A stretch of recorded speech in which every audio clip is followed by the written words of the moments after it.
Magandang umaga, Pilipinas! Gising, Pilipinas! Ikaw ha. Huwag kang mag-expect na ng mga investor dyan sa Pilipinas.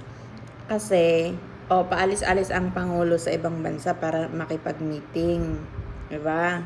Ngayon, umaasa ka bakit walang mga investor na pumapasok sa Pilipinas, bakit walang investment, pati yung mga local ayaw mag-invest, ganon. So, challenge accepted. Ayusin mo muna ugali mo ha. Huwag ka munang gagawa ng masama.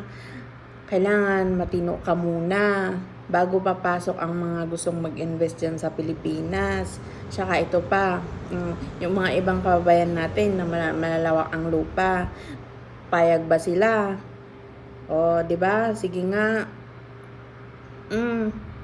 Minsan isipin din kung bakit hindi yung sisi na lang sa Pangulo, sisi na lang sa gobyerno, na dahil lang sa corruption.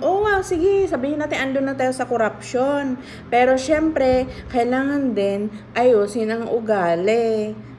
Di ba? Kasi kaysa naman mag-expect ka nang mag-expect. Huwag ka na mag-expect.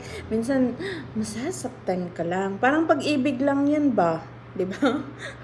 Yung nag-aantay ka, nag-expect ka na mahal ka niya, pero hindi pala, pinaasa ka lang.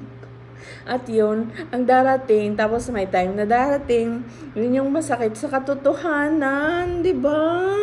Ay, naku, tapos ito pa, kung gusto mong may investment sa bansa, bakit ka kumakampi sa magiging masama? Bakit ka sumusunod sa mga nag-aaya sa'yo na maging masama? Pero after all, sinong kawawa? Yung pamilya mo, di ba? Or ikaw?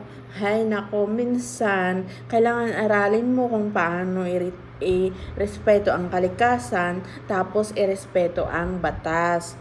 'Di ba? Maging masaya ka pa. 'Di ba? Wala ka pang problema, maging peace ka pa. Doon mo malalaman na tataas yung respeto mo sa sarili mo. So, syempre, diyan mag-uumpisa na marirealize mo na kailangan mong itama yung sarili mo. 'Di ba? Pero minsan kasi syempre mas madaling magaya ang negatibo kaysa sa positibo.